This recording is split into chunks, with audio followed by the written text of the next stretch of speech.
እቺን አንድ ታሪክ ብቻ ነግራችሁ ለወቅ አንድ ተማሪ ነበረ ይባላልና ያ ተማሪ መምህሩን ጥያቄ ጠይቀዋል። እንዴት ነው ሰው ያሰበውን ሳይሆን ያላሰበውን ሰው የሚያገባው አለ።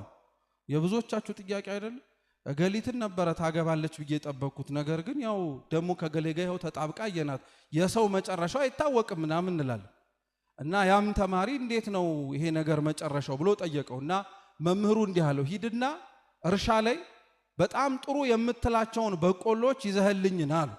ግን አደራ አንዱን አልፈ ሌላኛው በቆሎ ጋር ስትሄድ ወደ ኋላ መመለስ ስለማትችል በጥንቃቄ ሂድ አሉ። እና ተማሪው በቆሎ እርሻ ውስጥ ገብቶ እየተራመደ ሲሄድ መጀመሪያ ላይ ያየው በቆሎ በጣም ትልቅ ነበር። ሁለተኛ ያየው በቆሎ በጣም ትልቅ ሆነ። እየሰማችሁ ነው? ሶስተኛም ያየው በቆሎ በጣም ትልቅ ሆነ። ከዛ ልጁ ምን ብሎ ማሰብ ጀመረ? ከዚህም በኋላ ማገኛቸው በቆሎዎች ሻል ያሉ ስለሆነ ያን ያክል አልጨነቅበታልና በደንብ ገባ።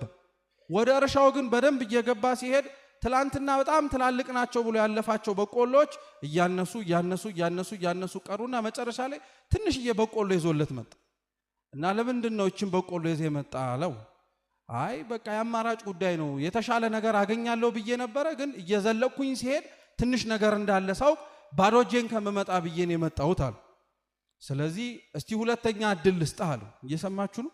ሁለተኛ እድል ልስጥህ፣ ግባና አሁን ደግሞ የሽምብራ እርሻ ውስጥ ጥሩ የሆነ ሽምብራ ይዘህልኝ አለው። ተማሪው ያው አንዴ ስለተሳሳተ ሁለተኛ እርሻው ላይ ሲገባ መጀመሪያ ላይ ትላልቅ የሆኑ ፍሬዎችን ተመለከተና አይ በፊት ትልቅ ይሆናል ብዬ ትንሽ ስለሆነ አሁንም ደግሞ ትልቅ የሆነው ሳያንስብኝ ቶሎ ብዬ ትልቁን አንስቼ ልሩጣል።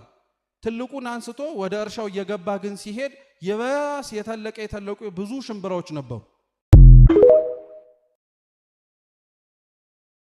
የጤና ሀብትነት ለሰው አይረዳውም። ብዙ ጊዜ የውሃ ሀብትነት አይረዳውም። የአየር የኦክሲጅን ሀብትነት አንረዳውም።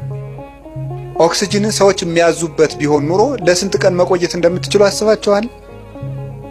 ኦክሲጅን በሆኑ ሰዎች እጅ ቢሆን ኑሮ ሁላችን ገለውን አናድርም ብላችሁ ነው?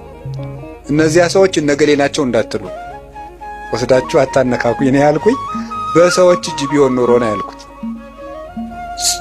በሰው እጅ ቢሆን ኖሮ አየር ስንት ቀን የምንሰነብተው? ዛሬን ራሱ ማደር እንችላለን።